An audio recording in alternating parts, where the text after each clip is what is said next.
Hey, if you're new to my channel, then consider liking and subscribing. It would really mean a lot to me, and honestly, it'd make my day. If you already did, thank you so much. Oh, and by the way, if you like listening to fan fiction, check out my other channel. The link's in the description. One Piece Legends by xAlreadyOverx. Luffy dreams of becoming the queen of the pirates, not just to find the One Piece, but to prove Shanks wrong after he told her she could never be king. Armed with the powers of the gum-gum fruit and a fierce determination, she set sail despite her inability to swim, relying on her loyal crew and trusted first mate to survive the dangers of the Grand Line. But as the journey unfolds, Luffy begins to experience strange, unfamiliar feelings, especially whenever her stoic swordsman is near. Could it be more than just friendship? Or is this just one more mystery waiting to be unraveled on the high seas? And before we start, a massive shout out to the warlords of this channel: Case Clark, Leaf5_SCXR, Tristan Ward. You three are the backbone of this community. Your support means the world. Seriously, thank you for standing with me. If you want to join the ranks of these legends, hit that join button and become a channel member today. Let's grow this thing together. Much love, and as always, adios. Defeat Kuro. Usopp's tear-filled determination. A terrible silence fell upon the beach. Captain Kuro lay silently on the ground, staring into the sky, his cheek flushed red from Luffy's punch and his lip swollen. The Black Cat pirates could not believe what had just happened, even though they had seen it happen right in front of them. Their strong and frightening captain had been bitch-slapped by the Straw Hat Girl and knocked to the ground like trash. With only one punch she had knocked down Captain Kuro of 1,000 plans. And what surprised them the most was that he hadn't seen it coming. No one had ever gotten the drop on Captain Kuro before. "Did you see that?" one muttered, turning to look at his crewmates. "Oh man, this is bad. This is very bad," another said, starting to sweat, and others nodded their head in agreement, staring to mutter amongst themselves. "That Straw Hat chick just sent Captain Kuro flying. She's done it now. Captain Kuro will be even more pissed than before." Kuro's crew continued to whimper and cry, the Straw Hat crew watching them curiously, having no idea how dangerous the Black Cat captain was when angry. Kuro remained sprawled on the ground, listening quietly to the mutterings of his crew. His glasses were broken and hanging off his face, eyes narrowed into the scariest glare his crew had ever seen, and it was directed at the small girl who had dared to punch him. However, Luffy appeared unaffected by Kuro's dark glare and was instead glaring right back at the man as she cracked her knuckles threateningly.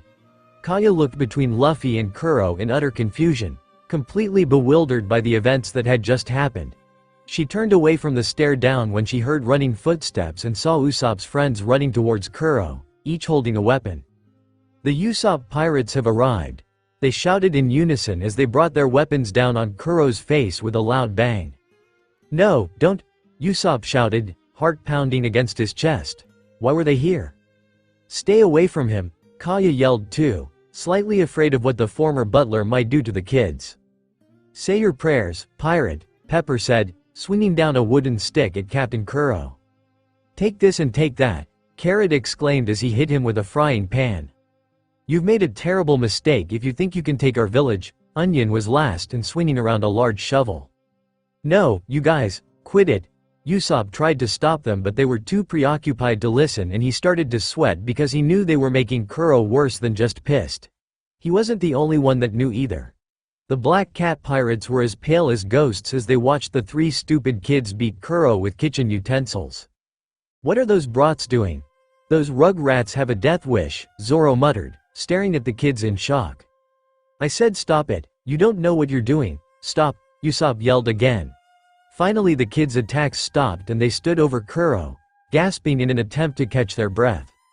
"Yes, I think he suffered enough," Pepper exclaimed as he took a moment to gaze at the lifeless ex-butler. Django gritted his teeth and was nervously sweating bullets. "They've totally pissed Captain Kuro off now. Those stupid brats." The hypnotist groaned and Usopp tensed, hearing Django's quiet mutter. "Captain." The three kids rushed to the side of the path where Usopp sat with Kaya, watching them nervously. "Just as we thought, Captain's fighting them," Carrot exclaimed, pouting at the older boy. "Why didn't you tell us the truth?" Pepper asked, feeling slightly hurt. "Yeah, "We're supposed to stick together, Captain," said Onion. So absorbed in their bickering, they missed the deadly look that came to Kuro's face as he watched their interactions. "I don't care, you guys gotta to get out of here now. Run," Usopp commanded them, hands clenching into fists against the grass. "No," Carrot refused, not budging an inch. "We'll fight with you," said Pepper bravely. "If we ran, we would never forgive ourselves and it'd bring dishonor to the Usopp pirate crew," Onion exclaimed, taking a step forward. They had just shown him that they would do whatever they could to aid their captain with honor and bravery, but their confident feeling ended pretty quickly as a shadow fell across them. A cold shiver went through them as they turned their heads to watch Captain Kuro rise to his feet. Their bravery and honor quickly turned into fear when they saw the cold look on his face and the really scary weapons on his hands. Kuro pushed his glasses up and his frown deepened when the last lens shattered in its frame. He turned his head towards the kids with a dark look that made them scream as they fell back onto their butts, eyes almost seeming to pop out of their heads. "You morons, don't scream, just hurry up and get out of here," Usopp howled at them, but Pepper, Onion and Carrot just proceeded to scream some more as Captain Kuro walked towards them. They thought they were going to die but were shocked when he walked calmly past them and made his way to where Usopp was kneeling, bringing a leg back and kicking the injured teen hard in the gut. "Usopp!" Kaya yelled, eyes widening. "Captain!" Once Kuro felt satisfied, he turned his attention to Straw Hat Luffy, the she-pirate watching him, her glare still present. "Not bad. That was a pretty good punch you threw at me there, little girl," he complimented, tone almost sounding sarcastic. His eyes narrowed into a glare and he asked, You possess the power of the devil's fruit, don't you?" "That's right, I ate the gum-gum fruit," Luffy said with a smirk, taunting the former butler and frightening the Black Cat pirates even more. Their eyes were wide, sweat dripping down their faces, and some even trying to scoot as far away from the girl as they could. "She ate a devil fruit? That girl is dangerous? Those things actually do exist. That's why she was stretching like that. Now that explains everything. She's a devil fruit user. So her arms stretching out that far wasn't just me seeing things then," Django concluded, slight relief in his tone. He had thought he was going crazy for a minute there. Kuro continued to eye the girl for another minute before calling out to Django, his eyes never leaving her frame. "Django, why yes sir. I will take care of this girl. You take care of Lady Kaya." He brought his hands up and cupped them together, clinking the blades together as he did. "She will write the will as planned." His fingers spread out, making the tips of the blades form a circle before continuing. "Then kill her, and the 3 ants over there are an eyesore." Both Kaya and the Usopp pirates flinched and Usopp gritted his teeth in anger, glaring up at Kuro from his place on the ground. "Understood, Captain." Django took a few steps forward, starting to make his way up the slope when a sword was leveled in front of his face. Zoro stood in front of him, his back to Kuro, glaring at the hypnotist from under his bandana. He only had the one sword out, the other 2 having been sheathed during the recent scene. "Stop," he muttered. "I won't let you pass me." He knew Usopp wouldn't be able to fight and those kids stood no chance against Django. That meant Luffy would have to take him on and keep him away from Kaya even though she already had Kuro to deal with. His grip tightened on his sword. Luffy would handle Kuro and he would watch her back like he always did. "Butchie!" Django called out and suddenly Butchie appeared in the corner of Zoro's vision, snarling loudly before jumping high into the air. "Cat A pulled cat astrophe. That again?" Zoro snarled, glancing up at the approaching man. He cursed as he dodged to the side, avoiding Butchie's attack. As soon as the large cat man's feet touched the ground, a huge crack appeared under him, the force of the attack causing a powerful earthquake-like tremble. The entire ground began to shift, throwing Zoro off balance and even traveling all the way up to where Usopp lay. Tossing the sniper into the wall of that dirt from the impact thickened, obscuring Zoro's vision and making it difficult for him to find the fat man, but he kept himself crouched in a defensive stance. His eyes darted around the areas he could see constantly, looking for any signs of Butchie. A claw shot out of the smoke to Zoro's left and he quickly blocked it with his katana. However, with Butchie being as overpowered as he was, the Catman was able to push the swordsman back and slam him into the cliff wall. A crack appeared around the 2 combatants, covering the area in another layer of dust. It quickly began to dissipate, revealing Zoro, his katana still in place and blocking Butchie's claws from shredding him. One foot was planted in the Catman's face, preventing him from coming any closer to the swordsman. Usopp watched the fight, flinching at the Catman's new strength. If Zoro hadn't dodged or blocked those two attacks, he would have died. His powers completely different from before. Out of the corner of his eye, Usopp saw Django pass him, making his way slowly up the slope and towards a frozen Kaya. Damn! The long-nosed teen tried to force himself to his knees, but the kick from Kuro had seriously injured him. His vision was getting blurry again and he knew that he probably had a concussion and a few broken ribs. Kaya. Damn. I have no strength left. Damn. Damn. Damn damn damn. His eyes widened as he thought of an idea. Usopp pirates, he shouted, voice cracking as he tried to make his voice heard.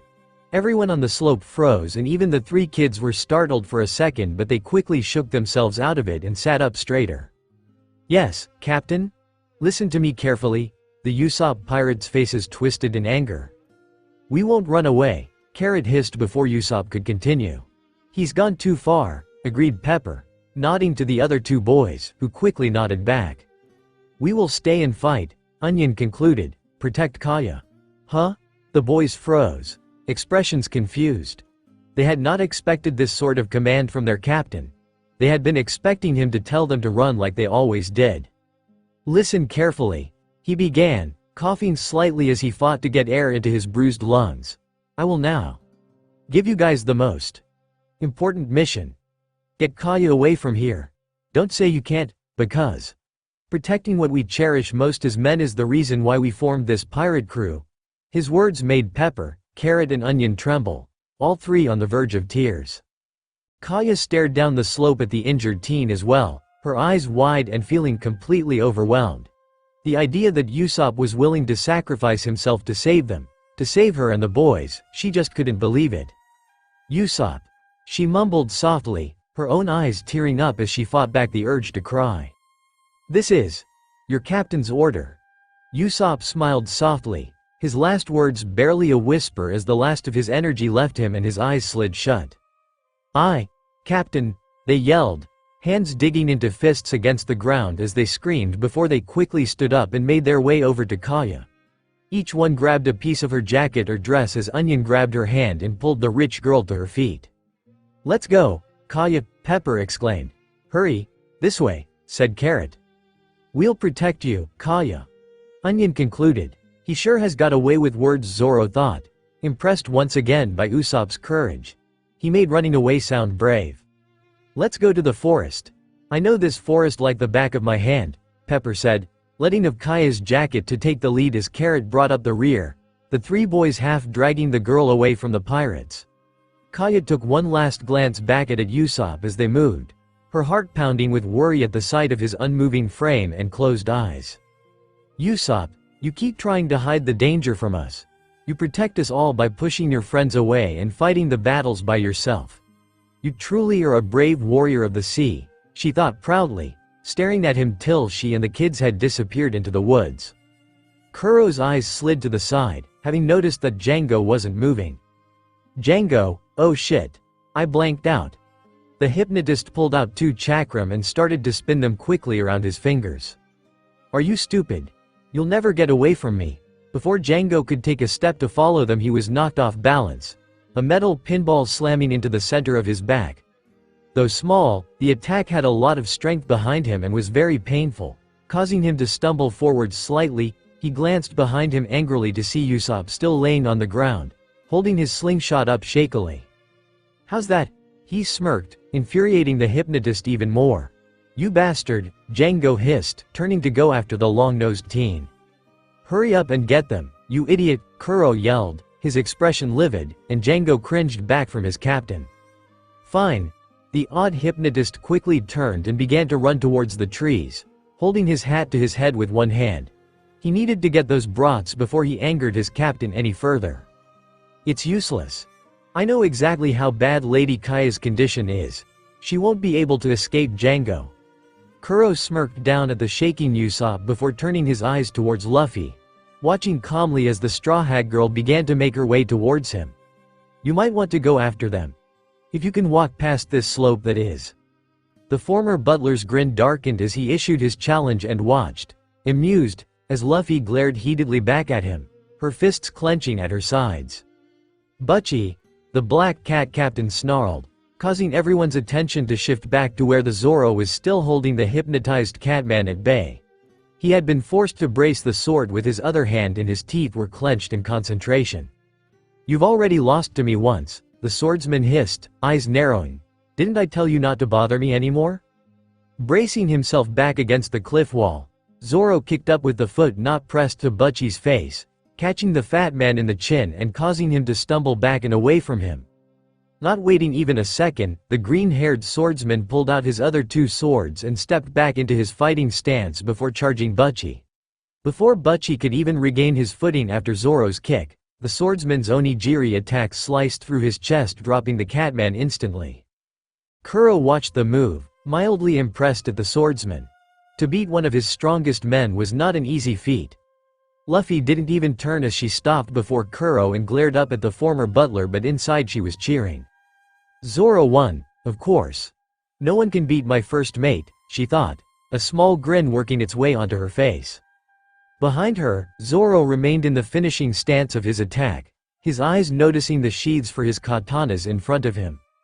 He flipped the two swords in his hands around before tossing all three into the air and reaching down to grab the sheaths. Completely calm, looking for all the world like he was just staring at the sky, Zoro spread out his arms and looked up.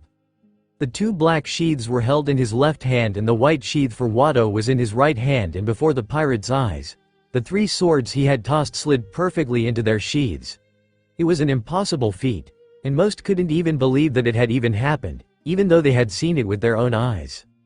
A loud crashing noise echoed from the trees and Usopp swung around, the sniper having pushed himself to his knees. What was that?" he asked, voice shaky from pain and fear. Kuro just smirked as he turned to face the boy again. "Who knows?" he taunted. "Django's got them covered, maybe you should take a look for yourself." Kuro's smug expression faded into a dark glare. "However, you may be too late already." Usopp growled back angrily, glaring at the former butler with an expression of disgust. "You bastard. You've been living under the same roof for 3 years. Any compassion for her?" "None. Like I said, Kaya is only part of my plan. After her death, I might then thank her." His tone was as cold as ice and there wasn't a single speck of emotion in his face, as if he was a statue. "Why you?" Usopp growled. "This guy is a hopeless bastard," Zoro commented. "I wasn't planning on showing him mercy anyway." Luffy hissed from a few feet in front of him before turning her head to look at Usopp. "Usopp," she cried, getting the long-nosed teen's attention. "You go after the others. Leave everything here to us." Her grin was almost manic as she glared over at the former butler, already anticipating the fight ahead. "Leave it to us," Zoro agreed, resting one arm on the swords hanging at his hip. Usopp was shocked, his expression disbelieving. He couldn't believe that they were going this far for him, for someone they had only known for a few days. He couldn't express how thankful he was for them, for her. He slowly began to force himself to his feet, body shaking with every movement. He was in so much pain that it was almost impossible to even move, but Usopp wouldn't have it. He would make his body listen to him. He would stand up and help his friends, his village, Kaya. He would save them all. So he ignored his body's protests and screams as he slowly pushed himself up, cringing and flinching at the pain but still fighting until he was finally standing tall on shaking legs. Luffy smiled proudly, her heart swelling at her friend's perseverance. Her smile quickly faded when the former butler let out a scoff. "I'm impressed that you can still move," Kuro muttered bluntly. "Not bad." "Shut up. I won't let you have your way," Usopp gasped, fighting the shaking of his body, his limbs feeling numb. "You betrayed the villagers and Kaya's feelings. Do you think I would let you just get away with this?" He tried to take a step towards Kuro. Just one small step, but the movement had him recoiling in pain. The sensation felt like his entire leg had shattered just from that small movement, and his shaking became worse. With a pained groan he fell back onto the ground, unable to even move this time. "Usopp!" Luffy exclaimed, her eyes widening with worry. She wasn't the only one either. Zoro had taken a small step towards the sniper when he fell. In his mind, Usopp had more than proven himself worthy of being one of their crewmates, and Zoro protected his nakama. As Luffy's first mate, it was his job to not only watch over her but also to help her protect their crew, and he quickly started to think of a way that he could get Usopp to Kaya. "Damn. I can't move a limb. It hurts," Usopp mumbled, angry at himself. Kuro began to chuckle at the sight before him, at the tenacity of the sad and feeble boy. His chuckle quickly turned into a loud laugh. "You really amuse me. I betrayed them? Are you kidding me?" Almost immediately, Kuro's mood changed and he was suddenly glaring down at the sniper again. Everything was planned. This isn't some sort of pirate game, where you go around pretending to be the captain. Luffy was biting her lower lip in an effort to keep her mouth shut as she listened to Kuro's speech. She wanted to scream at him, to yell and knock him to the ground. She would make him take back every word. But she held herself back. She had been watching Usopp and she knew the look in his eyes. She knew the long-nosed teen had something to say to the former butler, and she would let the sniper say his piece before she beat his ass. "So just stay put and don't move. Well, even if you did manage to get back up, you're no match for Django. You'd be much safer here." Kuro pushed up his glasses, snickering slightly but froze when Usopp began to talk quietly. Even if I can't, I want to protect. I still want to protect them, for I am the captain of the Usopp Pirates." Usopp's eyes began to tear up behind his goggles as his voice grew louder and louder. "I am a brave warrior of the sea. I will protect everyone in this village even if it kills me. On my word, you will never set foot in that village." His cry echoed through the cliffs, slamming into everyone around him and causing Luffy to clutch at her vest, her hand covering her heart. She and Zoro were astonished at the bravery that Usopp showed. Even in his pitiful state, he was still fighting. However, the Black Cat pirates didn't appear to be as impressed as the Straw Hats. "What's he up to? What's he yelling for? Yeah, look, he's crying." As if a switch had been thrown, the entire group of pirates began to laugh, thinking that the long-nosed teen was just a stupid whiny kid. Some were even holding their sides as they continued to laugh. Who did that kid think he was anyway? Luffy tensed at the sound and glanced over her shoulder at the pirates, expression completely livid. She was absolutely furious, and the look on her face was even scarier than Zoro's darkest glare. As the pirates continued to laugh, a large shadow appeared above them and many stopped and glanced up, their eyes widening in horror at the sight of a giant boulder coming straight at them. It slammed into the group, sending many of the pirates scrabbling to the sides, and knocking a few more unconscious again. "What's so funny?" Luffy hissed, her tone as cold as ice as she stared down at them from her place at the top of the hill, dusting her hands off. The large gap on the cliff next to her proved that she had been the one to throw the giant rock at them. "If you don't stop laughing right this minute, I'll make you myself." The pirates who were still awake cringed back from her frightening look, and she nodded with satisfaction. "Luffy," Zoro shouted, turning the angry raven-haired girl's attention back to her first mate. She quirked an eyebrow as the swordsman ran over to Usopp and lifted the injured sniper up, draping him over one shoulder carefully before continuing. "I'll take Usopp and go after the hypnotist. Any problems?"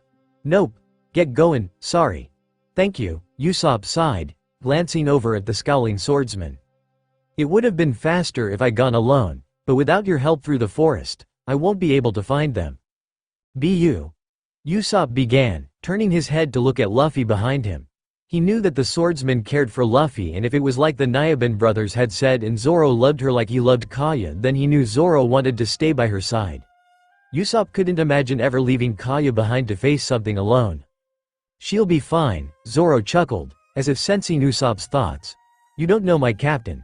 If she tells us to go, then I trust that she has this under control. She won't lose to this asshole."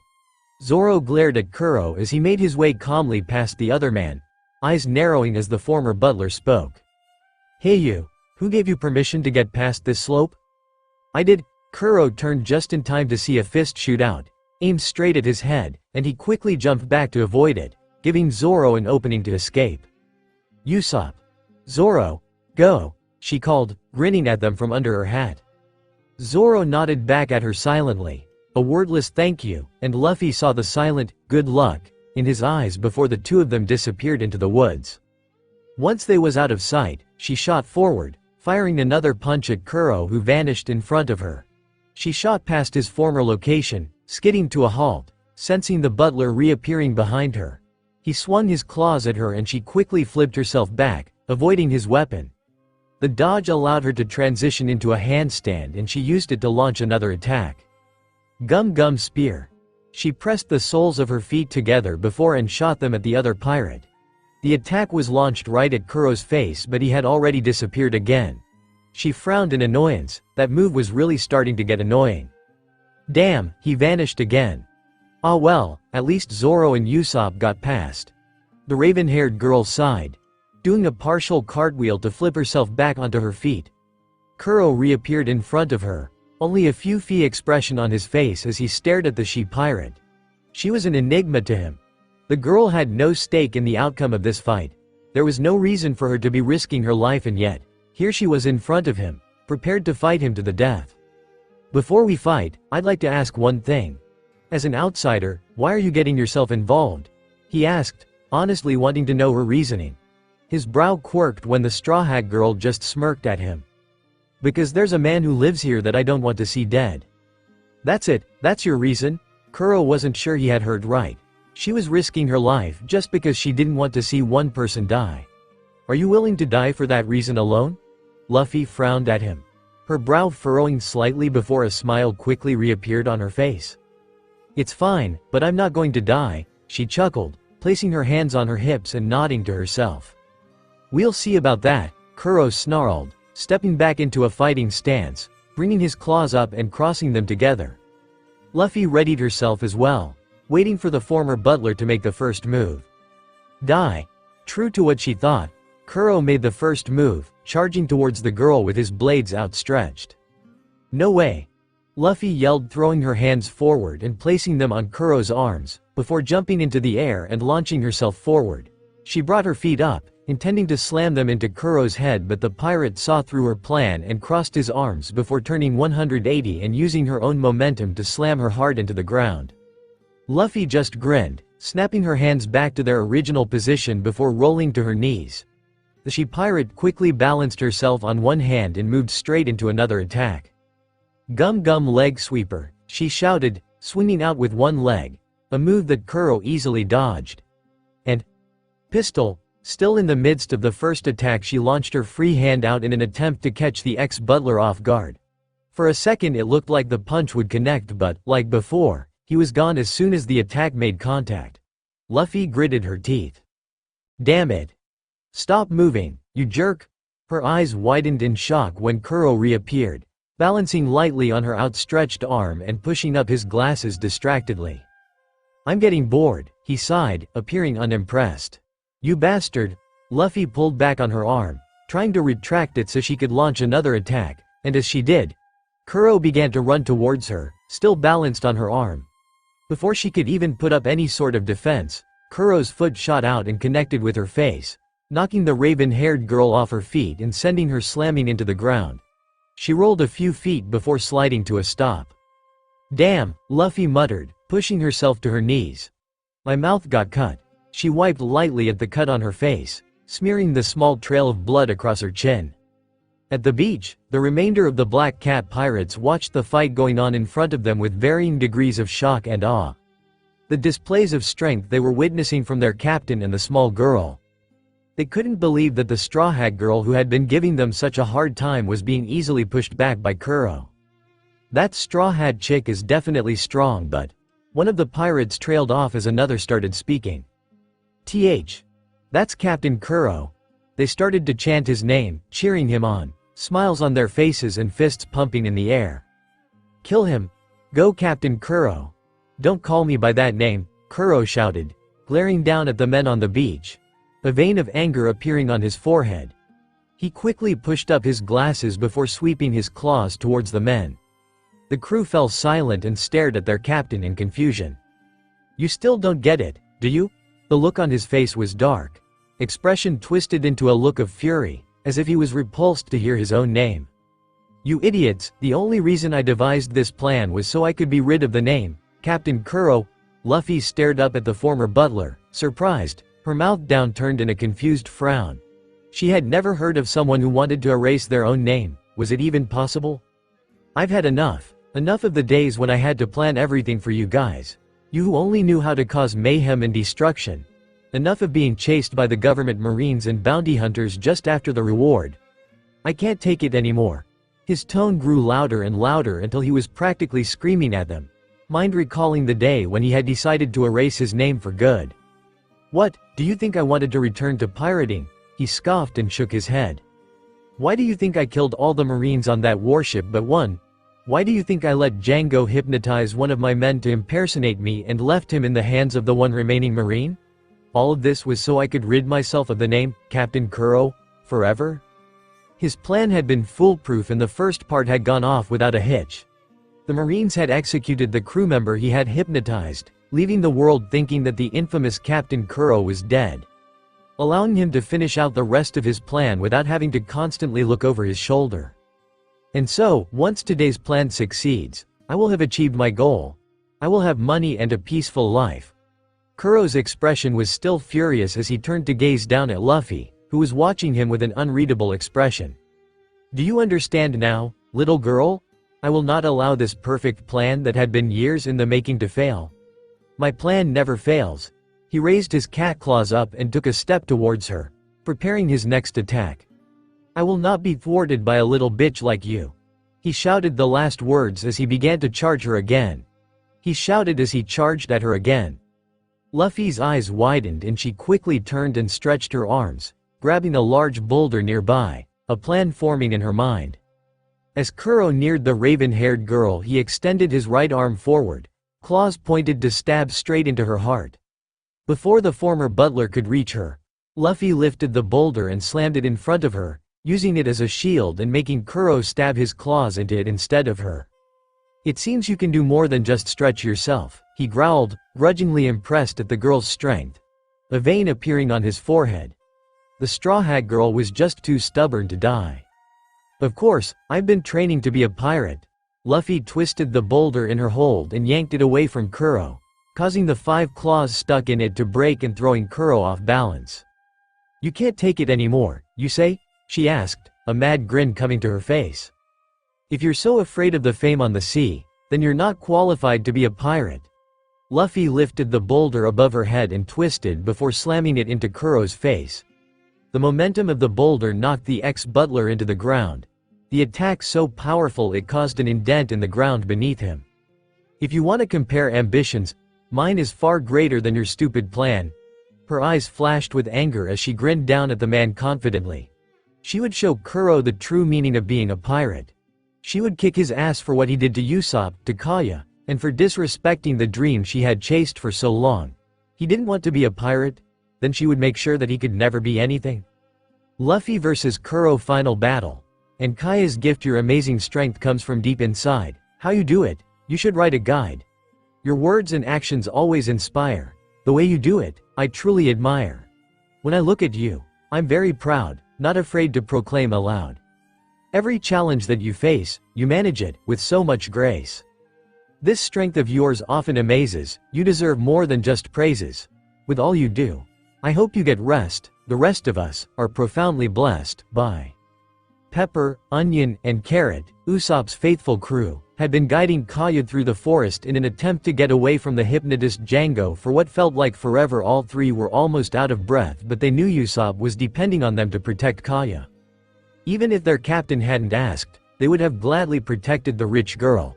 Pepper, who was in the lead, turned his head to glance over his shoulder, trying to see if they had finally lost the strange man.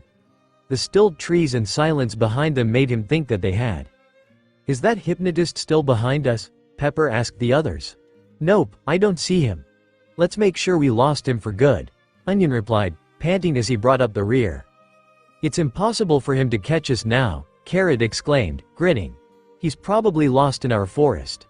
The purple-haired boy was holding tightly to Kaya's hand and pulling the teenage girl along, making sure to keep her in between the other 2 boys. Don't worry, Lady Kaya, we'll protect you, Onion assured, speeding up a bit so that he could grin up at the blonde girl. Right, we swear it in the name of the Usopp pirate crew, Pepper's words were filled with confidence and Kaya smiled, grateful for their effort. "Thank you," she breathed, one hand clutching at her jacket as she struggled to keep running. She had been indoors for the past 3 years due to her sickness, and all the movement was really starting to take a toll on her. The group's confidence continued to grow as they ran when suddenly a loud crashing sound came from behind them. All four quickly slid to a stop and turned, seeing the leaves of the trees around them start to shake and fall before the trees themselves began to topple over. Flashes of silver darted between the trees, and with each movement more trees fell. Dust kicked up with every crash.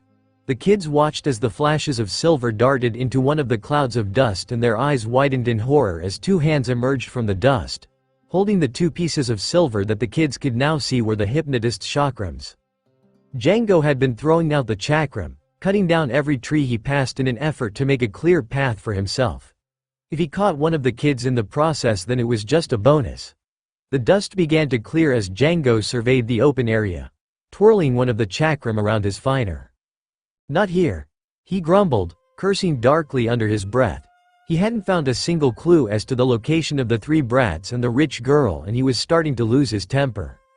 "Where are you, little weasels?" Django screamed, at the edge of his patience. "Don't be so sure that you can get away from me. In that case, maybe I should just clear out the entire forest." The Usopp pirates carefully glanced over the top of the fallen tree that they had hidden behind. It had been instinct as soon as they saw the trees beginning to fall, and all 3 were happy that they had moved so quickly. "He seems to be very angry," Carrot stated quietly, glancing over at the other 2 boys watching the hypnotist next to him. Kaya, finally out of breath and unable to even move, was leaning against the tree and trying to take deep breaths in an effort to get some strength back. "He's not just a hypnotist, he can do a lot more," Pepper noted warily. Django continued to look around the now cleared portion of the forest, walking closer and closer to the Usopp pirates' hiding place as he continued to spin the chakram around his finger. "Where did they run off to?" he muttered to himself, stopping less than a foot away from the boys' hiding place. He did one last visual sweep of the area before turning to the right. "This way," he sighed, taking long strides as he began to walk in a different direction, away from the Usopp crew's hiding place. Pepper and Onion let out sighs of relief, relaxing against the fallen tree. Next to them, Carrot started taking deeper and deeper breaths, and both boys turned to see that the purple-haired boy had a bit of a tree hanging in front of his face, tickling his nose. Their eyes widened in horror and they dove over Kaya, tacking Carrot to the ground and covering his mouth to prevent him from letting out a loud sneeze that would certainly give away their position. "Where did you go?" Django yelled, his voice fainter as he continued to move away, cutting down trees as he moved. "You little brats." The boys glanced between each other, all 3 putting a comforting hand on Kaya's heaving frame and sighing. They had avoided the hypnotist for now, but they needed to come up with a plan to get rid of him. They couldn't make Kaya keep running like this. Zoro and Usopp had finally entered the forest and were attempting to follow the path of fallen trees that showed the hypnotist's route. They needed to find Pepper, Carrot, Onion and Kaya before that weirdo Django got to them. "Hey, east, go east. I said east, didn't you hear me?" Usopp yelled from his place on Zoro's shoulder.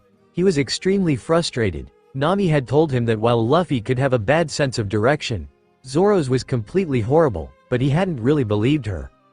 He couldn't understand how a swordsman who had such amazing sword skills would have absolutely no sense of direction. Now though, he really owed Nami an apology. This was just pathetic. Even when he told Zoro to go right, the green-haired man would immediately head in the other direction. "How should I know? Just say left or right," Zoro snapped, glaring at the long-nosed sniper. "Then, go the other way, to the left. But that's where we came from," Zoro yelled. As the Usopp pirate crew passed under a fallen tree that was resting against a large jagged rock, Kaya tripped and fell to her knees. She was breathing even harder than before and her vision was swimming in front of her eyes. The blonde girl couldn't even hear as the boys called her name. All she could hear was the blood rushing in her ears. "Kaya!" Onion yelled, turning to look at the rich girl. Pepper slid to a stop a few feet in front of them, having taken the lead as they ran, and ran back to where Onion was kneeling in front of Kaya.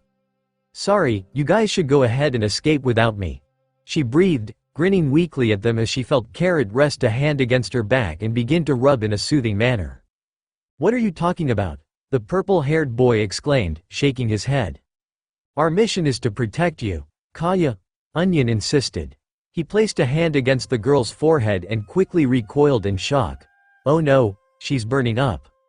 "Hang in there, Lady Kaya," Carrot cried, panicking slightly. "We need a doctor, a doctor."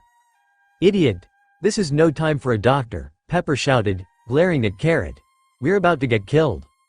"But we can no longer run."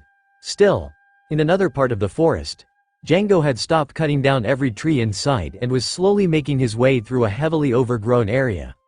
His head was constantly whipping from side to side, his eyes taking in everything around him. "Where are you, little brats?" He turned suddenly, throwing out one of his chakram and slicing through a few trees behind him. The sound of the trees falling caused the Usopp pirates and Kaya to turn. The sound was way too close for their liking. It meant that Django was starting to catch up to them. "Thank you," Kaya breathed, causing the three boys to look at her questioningly. "I'm happy that you guys are watching over me. I'll keep that spirit in my heart." She took a deep breath, her eyes falling shut for a second before she smiled. "Ba, you three should escape." Django stared at the cleared section he had just made, bringing his hands up to cup his ears in an attempt to hear better. "Where are you running to?" he yelled, trying to scare the kids. "No use in escaping now, come out." The Usopp pirates stared off into the forest where Django's voice had come from, their determined expressions faltering. One by one, the boys slowly lowered their weapons, looking as if they had lost the will to keep fighting. "If we leave Lady Kaya and run, we'll surely make it," Pepper sighed, lowering his baseball bat. Next to him, Onion looked down at the shovel held loosely in his hands. "Definitely. Captain always said, if you find yourselves losing, then turn tail as fast as you can," Carrot concluded, spinning his frying pan distractedly. The sound of Django's stomping and the falling trees continued to get louder, and they could hear the hypnotist muttering under his breath. "Damn kids, where are you?" But, Onion said, eyes narrowing as he stared down at the gasping Kaya. "Captain's just a liar." "He's fighting hard himself," Onion agreed, glaring at the forest behind them. "Disregarding his own life, trying to protect us." "We can't let Lady Kaya die," Carrot concluded, raising his frying pan again. "In that case, we're gonna go all out." Pepper held out his baseball bat and the other two quickly placed their own weapons over top. "Usopp pirate crew. Yosh. Let's fight to the death." "No, don't," Kaya protested, having finally caught her breath. She watched the boys, her eyes wide with fear. "You guys are still kids. You can't die just because of me." "We're not going out to die, we're fighting to live," Carrot interrupted, silencing the blonde girl and causing her to stare at the boy in shock. "That's what Captain always said." Pepper and Onion nodded, a note of finality in the gesture, and the three quickly gathered together, needing to come up with a plan. Back at the beach, Kuro was still lying face down on the ground, his shattered cat claw resting against the top of his head. He appeared to be trying to hold back a headache. Luffy stood barely a foot in front of him, still holding the large boulder that had the broken pieces of the former butler's claws still embedded in it, just waiting for the man to get back up. She knew, without a doubt, that Kuro wasn't done yet, and she was itching to punch him again. Kuro's crew watched from the beach, eyes wide and starting to panic slightly at the scene that was playing out in front of them. That bitch. Captain Kuro's cat claws. None of the pirates could believe what they were seeing. Even though the skinny black-haired girl had beaten them, they couldn't believe that she could take down their captain. Never in a million years. Luffy grinned, listening to the men mutter and whisper behind her, before she turned and slammed the boulder into the ground next to her. "Only 5 left, eh? Those weird swords of yours." She began to giggle slightly, her adrenaline pumping, and started bouncing slightly on the balls of her feet. Kuro lay still for a bit longer before finally pushing himself to his feet, ignoring the pain in his face and the blood seeping down from a cut on his head. "It's all right, he can still fight." One of the crew cheered and the other quickly began to chatter amongst themselves excitedly. "Right, he's still got his other hand. Slaughter that puny girl, Captain Kuro," another cheered. "Hey, ain't that name taboo?" one asked, causing the others to look at him with a frown. "I think he's called Kuraha something around here. Then, we'll just call him Kura-san." The pirates began to cheer again, shouting encouragement to their captain and yelling for him to kill the Straw Hat Girl. "You fools! Shut the hell up," Kuro screamed, a large vein appearing on his forehead. He looked absolutely manic, strands of hair hanging in his eyes and sticking to his face, his broken glasses twisted but still resting against the bridge of his nose. His angry expression caused everyone to fall silent, and the former butler hissed as he stood up completely, glaring down at the pirates still standing on the beach. Luffy just frowned, a little put off by his tone. She just couldn't understand this guy. "I will exterminate all of you later," he muttered, raising his remaining cat claw and clinking the blades together. "Of course, I'll kill Django as well." His face was blank, his tone emotionless, as if he wasn't even there, as if he wasn't talking about slaughtering his entire crew. Luffy flinched back slightly, startled slightly by Kuro's words but mostly by the hollow tone in his voice. The pirates down at the beach though were far worse than just startled. "Why do you want to kill us?" one asked, eyes wide with confusion and slight fear. "Don't yank us around like that, Captain Kuro. If we were to attack the village now, it still shouldn't be too late. Besides, as long as Captain Django gets that girl to write the will, the plan will be complete." Kuro stayed silent through their talking, adjusting his broken glasses and clinking his cat claws together before finally speaking. "You don't need to worry about the plan anymore. As long as your bodies are here, I can prove my innocence." The pirates let out gasps of shock, flinching backwards slightly, most not believing what they were hearing. "I never planned to let you mongrels leave this village alive in the first place," the former butler continued, turning away from them so that he could glare at Luffy. No one who knows my true identity can be allowed to live to tell about it." "No way. So, you already had plans to kill us all?" "That's right. I planned it way back when I was still Captain Kuro, 3 years ago. Everything was planned." Kuro's eyes had glazed over as he remembered all of the work he had put into planning his disappearance, his grin showing the true inner madness and his voice tinged with a deadly assurance. His plan would succeed and no one would stop him from reaching his ambition. He was broken out of his thoughts by a soft voice. "Are you all morons?" Luffy muttered, placing her hands on her hips and glancing down at the crew on the beach with a raised eyebrow. "What a dumb pirate crew." "Dumb, you say?" Kuro repeated, pushing his broken glasses up. "A pirate crew is merely a bunch of dogs who aren't fit to live in a civilized society. Without a plan laid out for them, what can they do? It's always been my plans that they followed." He looked away from Luffy's calm expression to stare at his former crew. "Shipmates are just pawns at a captain's disposal. Whether they live or die, it's all up to me. No matter how big the obstacle is, my plan must proceed. They're supposed to die to fulfill my plans." He smirked over at Luffy, proud of his explanation. This was the way of pirates, how they should act, and he was looking forward to seeing the look on the young girl's face. She and Usopp wanted to be pirates. This was what real pirates were, and he would savor her look of disbelief and sadness. Kuro's smirk faded into a look of surprise as he stared at her blank face. There was no hint of what she was thinking on her face, no expression to show her emotions. She didn't say a single word to Kuro, just stared long and hard at him. Inside Luffy's mind there was a whirlwind of anger though. She couldn't believe that anyone could talk about their crew like that. How could anyone say that a crew's only job was to follow orders and die for their captain? Her thoughts turned to Usopp and his crew, to Nami, to Zoro. She wouldn't be able to make it to the Grand Line without them. She knew that, so how could anyone even think that she would let them die just to serve her own needs at that moment? Luffy's heart clenched in her chest as her mind conjured up images of her crew, her friends, dead in front of her, and her anger flared. Her fury broke through the calm mask on her face and Kuro saw the flash of hatred in her eyes. An anger that just infuriated him even more.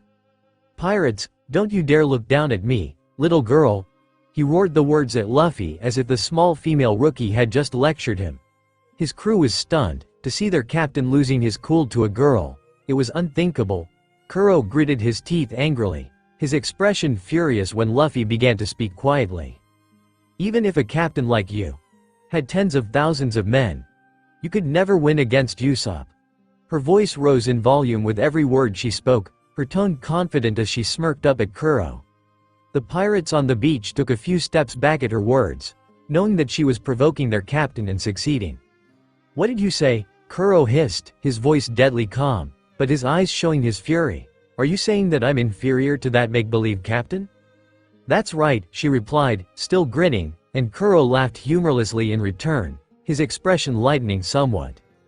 "That's really funny. Don't think too highly of yourself just because you broke one of my cat claws." The dark look was back in his eyes as he raised the hand with the broken claws. "How exactly is he better than me? Tell me." As Kuro shouted, he rose to the balls of his feet and began to dart back and forth, using his foot maneuver to disappear again. Luffy remained in the same spot, her grin widening at the realization that she had pissed off the former butler. "Because he's got heart." She didn't turn as she felt Kuro appear behind his claw raised to attack, but the man had frozen. He was taken aback by what she had said. "What? You don't know the real meaning of being a pirate?" Luffy spun on her heel as she yelled and shot her hand out, spinning it around like a whip and catching Kuro in the face, sending him flying into the sheer rock wall of the cliff. The pirates gasped in shock. The Straw Hat Girl had managed to pinpoint Kuro's location, a feat that they had all thought was impossible. Impossible? She can actually keep up with the speed of the foot maneuver? Luffy's arm snapped back into place, causing her to spin slightly and forcing her to one knee. She shook her head in an attempt to force away the slight dizziness that had come over her and glanced up at the cloud of dust that had been kicked up when Kuro had hit the wall. "You dare insult me?" The dust had started to clear, revealing Kuro, his head bent down as if he was staring at something on his feet. His eyes were shadowed, his expression completely unreadable, and his voice sounded like death warmed over. "If you really want to know what a real pirate is like, then let me show you right now." Both hands came up and swept back the strands of hair in his face, returning them to their proper position, as he glanced up at Luffy and grinned darkly. How terrifying a pirate is when he's been to hell and back countless times. Luffy pushed herself back to her feet, sensing that something big was coming and watched, slightly confused, as Kuro started to sway in a fluid back and forth motion, his arms hanging down in front of him. Luffy raised one of her eyebrows in question, wondering if Kuro might be drunk or something to be swaying like that, but quickly dismissed that thought when she heard the terrified gasps and whispers coming from Kuro's crew. "Hey, that pose, he's going to use that? For just one girl? But there's no doubt about it, Captain Kuro is going to use the out-of-the-bag attack. We shouldn't just be standing around here. We're within range too. He's gonna kill us along with her. Didn't he say that earlier? Please stop, Captain Kuro. Don't do it, we'll do anything you want." Luffy glanced back at the pleading crew, her brow furrowed in confusion. "What's going on?" she asked, more to herself than anyone. "Isn't he just swaying back and forth?" She turned back to Kuro again, curious as to what the former butler was doing that was scaring the pirates so badly, her head tilted slightly to the side as she waited and watched, muscles taut just in case she had to move. Kuro could no longer hear the cries of his crew, not that he would have heeded them anyway. All sounds became muted until all he could hear was the soft clinking of the blades on his hands brushing against each other. He continued to sway, building up his attack for another few seconds before freezing. He raised his head slowly and Luffy let out a little gasp of surprise. Kuro appeared to be in some kind of trance. He didn't even notice the strands of hair that had fallen back in his face and his eyes. She couldn't even see his pupils anymore. His gaze was that of a dead person. Out of the bag attack, suddenly he was gone, the sudden disappearance similar to that of the foot maneuver. However, unlike his other attack, at the spot he had disappeared a cloud of purple smoke formed. It spread out in all directions, guided by the wind and sweeping across the ground like a specter. Luffy tensed, a frown coming to her face. She knew, whatever this was, it wasn't good. At this time, Nami was currently aboard the Black Cat ship, having finagled her way on board while everyone was distracted with Zoro and Butchie's fight and the subsequent argument between Kuro and Luffy. Since no one was on the ship, it was the perfect time for her to raid their treasure and make sure that they hadn't taken any of her own.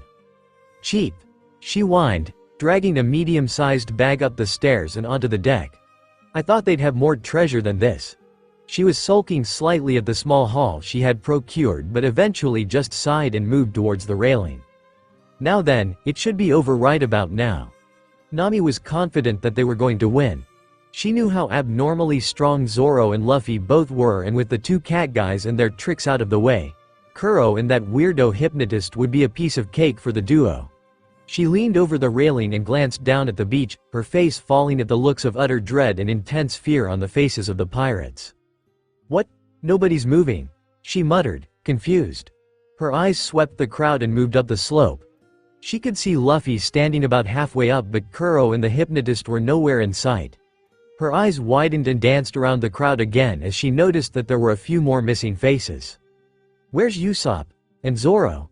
Zoro would never leave Luffy, but I can't see him." Nami was starting to get a little worried. What the hell is going on? It wasn't long before she had her answer. The purple smoke glided across the pirates' feet, passing by each and every one of them.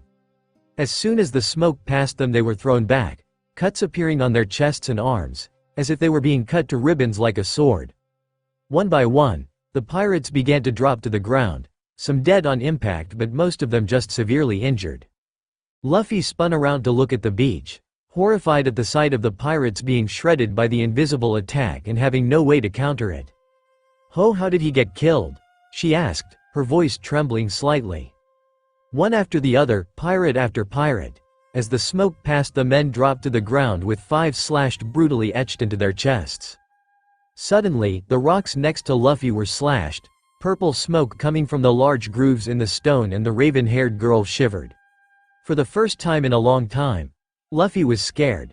She had never seen something like this absolutely sickening sight, and the screams of the men as they were slaughtered.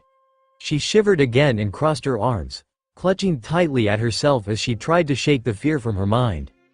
"Please stop this, Captain Kuro," one pirate finally screamed, watching as his crewmates dropped like flies around him. "It's no use," another man yelled, turning to look back at the other pirate. "This is a blind stealth attack.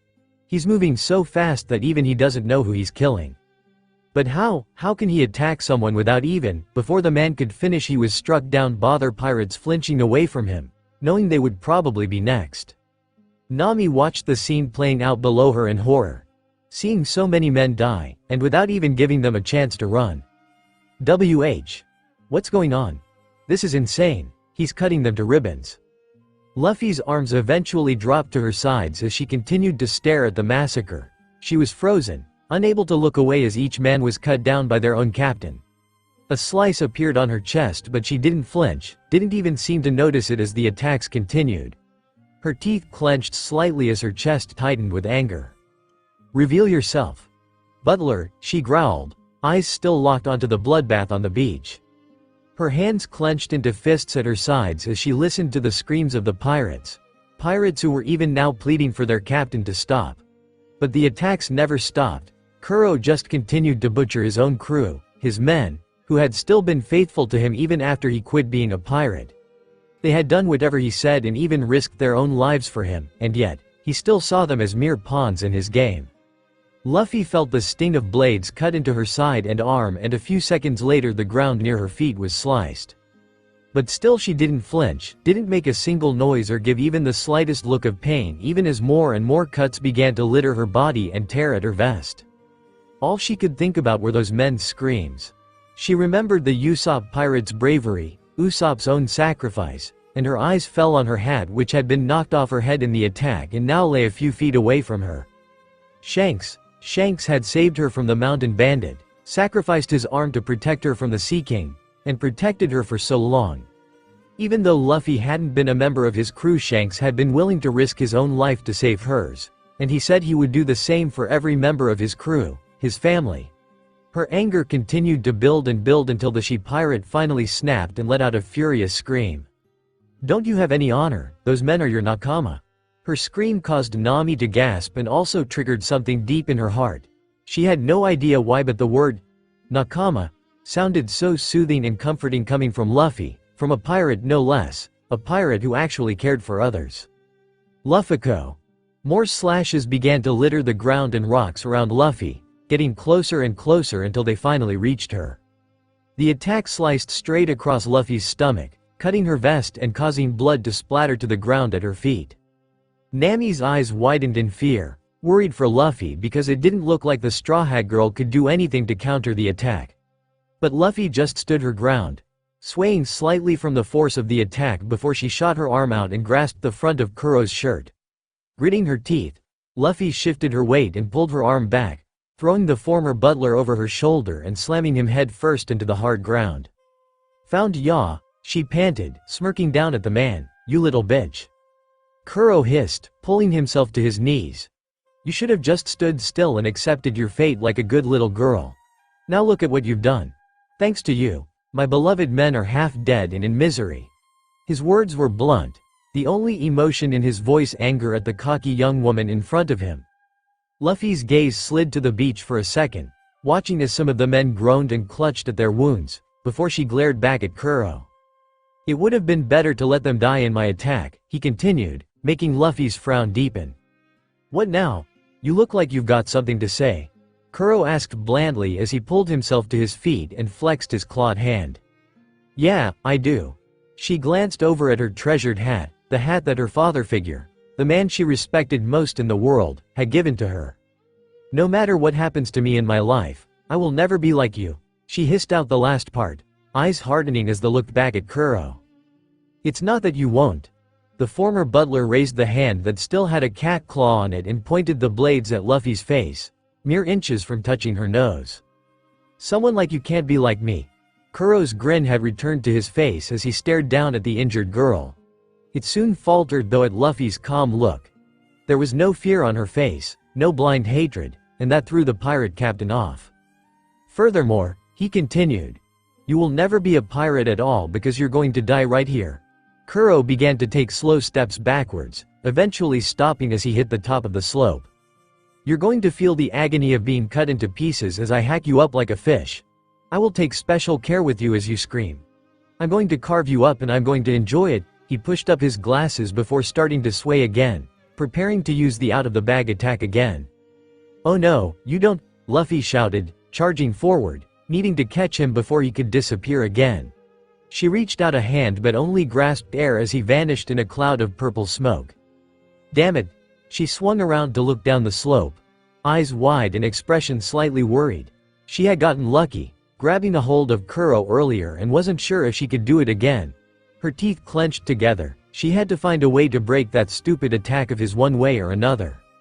Meanwhile, inside the deep forest, Django's patience had been growing dangerously thin. He had yet to find the mangy brats and the stupid rich girl, and he knew that Captain Kuro would get even angrier if he took too long. "Come out, you little brats," he shouted, the sound echoing through the trees. "I know you're hiding around here. Just give it up." His eyes scanned the forest, not really expecting any sort of reply, so it came as a shock when he saw the little white flag appear from behind a large log resting against a rock. "We give up. You can have Lady Kaya. We'll take you to her."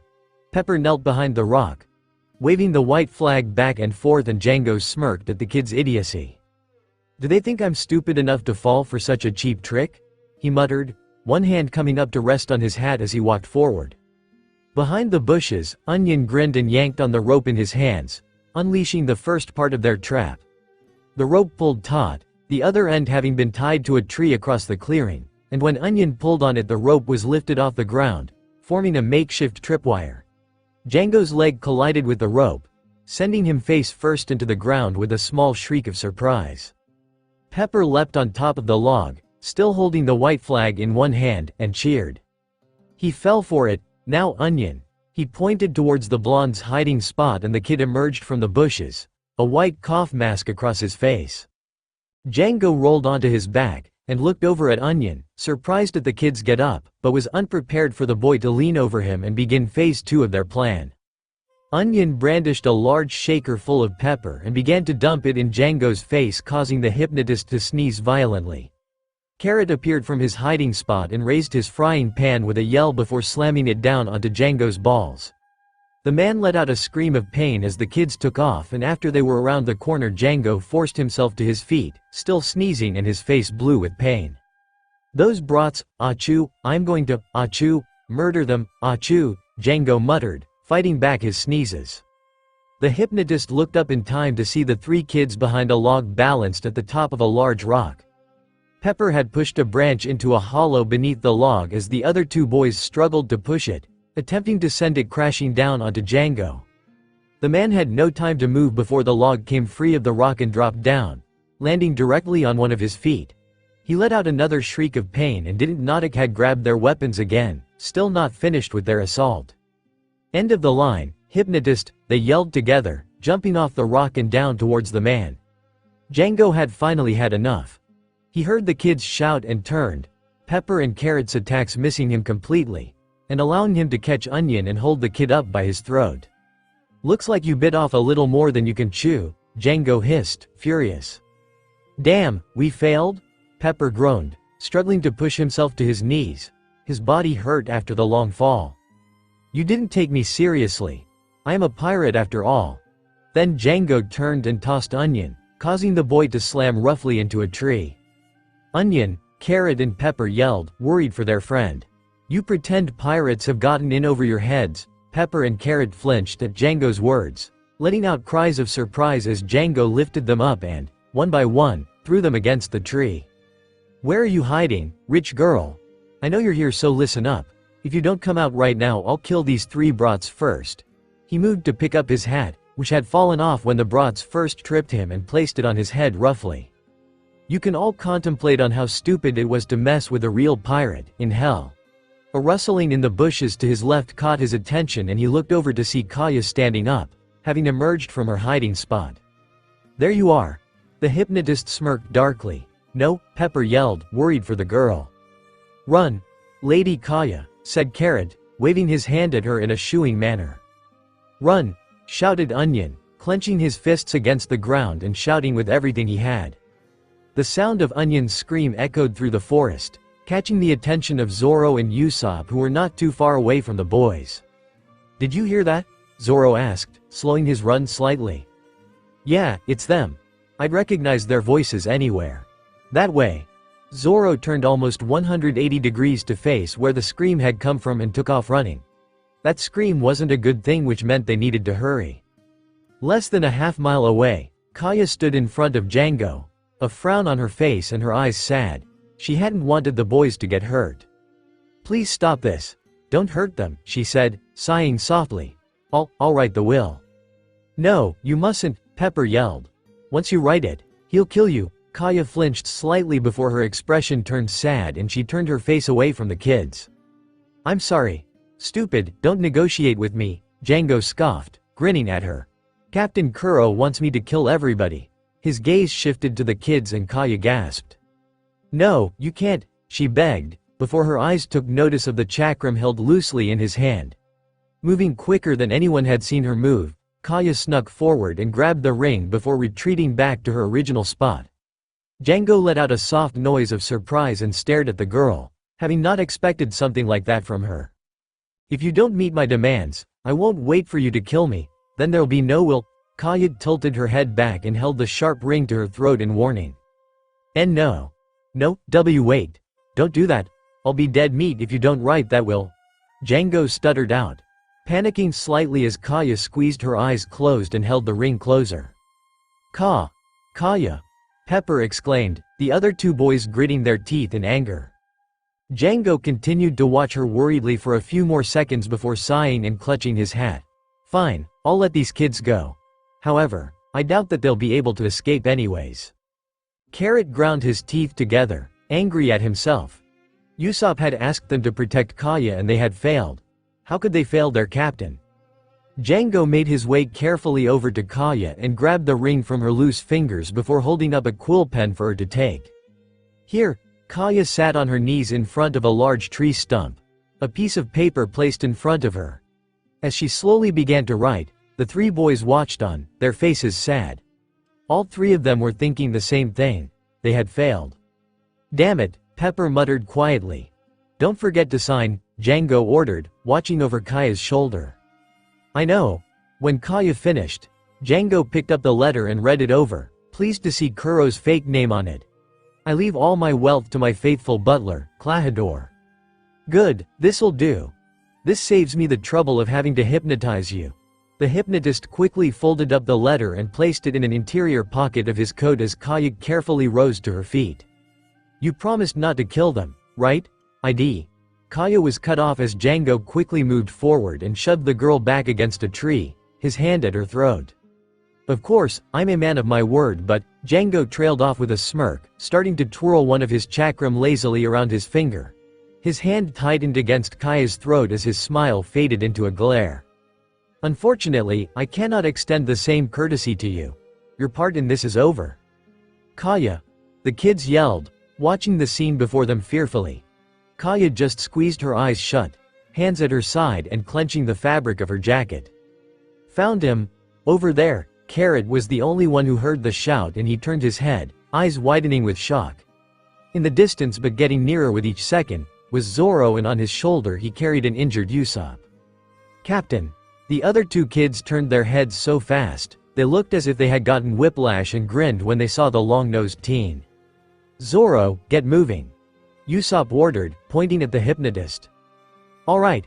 Without stopping, Zoro shrugged his shoulder and threw Usopp to the ground, hand gripping the sheath of one of his katana as he ran. This is the end, you hypnotizing freak. Shit. He found us. It seems like I have to end this quickly. Time to die. Django raised his hand, preparing to strike, but before he could, Pepper, Carrot, and Onion forced themselves to their feet and charged the hypnotist. We won't let that happen, they screamed, each of them holding onto part of the handle of the shovel, and they pushed it forward, slamming the metal shovel into the hypnotist's back. Django bit back a cry of pain, a vein appearing on his forehead before he turned and glared at the three kids. You little brats, he screamed, kicking them back as hard as he could before turning back to Kaya. I don't think so, Zoro yelled, causing Django's attention to switch to the swordsman. In a move that confused the hypnotist, Zoro drew one of his swords and cut a thick branch off of a tree a few feet from Django. As the branch fell, it revealed Usopp standing a ways behind Zoro, grinning smugly. That's right. That branch was in my way. It had been Usopp's idea, and Zoro had caught on quickly to the plan, paving the way for Usopp's signature attack. The long-nosed teen raised his slingshot and aimed before yelling. Exploding star. As the pinball struck Django in the face, it exploded with the force of a bullet, knocking the hypnotist back and freed Kaya from his hold. At the loud noise, Kaya ducked her head and covered her ears, watching with a grin as Django fell to the ground, unconscious before he even hit the dirt. Luffy stood her ground as she waited for Kuro's next move. More claw marks appeared in the ground around her, and another slash appeared in her shoulder as Kuro moved, but she didn't flinch, refusing to show weakness. Suddenly, without any kind of forewarning, Luffy leaned back slightly, just barely missing the swipe of Kuro's cat claws as he appeared in front of her. He was grinning smugly, but Luffy just stared back at him calmly, and after a second he vanished again, reappearing a few feet behind her. You tired? She asked, turning to look at him. That attack has too many useless movements. You're just dancing around. Her head tilted to the side as if she was curious, but her expression never changed. Don't get cocky, Kuro smirked, pushing up his glasses with both. I was just toying with you. Huh. You'll receive special treatment. I'll let you have a taste of what fear is as I feast on your agony. Luffy gasped slightly as Kuro began to sway again. And now, out of the bag attack. Kuro was now moving at his top speed, faster than he had ever gone before, and was running up the side of the cliff walls as he sliced through everything in front of him. He wasn't expecting Luffy to be able to keep up with him, and thus was shocked when he saw one of her hands in the reflection of his claws, moving straight for him. He turned, running back towards Luffy and dodging the outstretched hand, but he hadn't noticed that Luffy had shot out both of her hands and the other latched firmly onto his leg, causing the former butler to lose his balance and fall to the ground. A cloud of dust formed, obscuring her view of the butler as she shot forward after her hand, also disappearing into the cloud. The pirates that were still alive on the beach were watching the dispersing dust with apprehension, wondering what was going on inside it. Their eyes widened in shock as it cleared to reveal Kuro standing up with Luffy latched to his chest. Her legs were wrapped around his waist and her arms had curled around his arms, preventing the man from moving. Let's see you can run now, she giggled, grinning at him. Shit. Let go you bitch, Kuro snarled, squirming and shaking as he tried to pry the girl off, but no matter what he tried, Luffy was stuck to him like glue. With this, your 3 years of detailed planning have come to an end, Luffy continued, still grinning. It wasn't a happy grin though, it was an almost passive-aggressive, "I'm happy that my cheerfulness is pissing you off" kind of grin. Kuro just continued to growl at her. The pirates couldn't believe what they were seeing.